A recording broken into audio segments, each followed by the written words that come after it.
How to use Smooth Scroll in Wix Studio.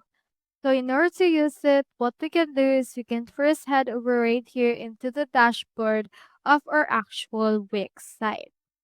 Once you're on your dashboard, make sure to head over to your site settings. So just scroll over right here and click onto the settings icon that we have right here into the bottom. From in there, head over and click onto this search and search in here for code. Now in here we have custom code.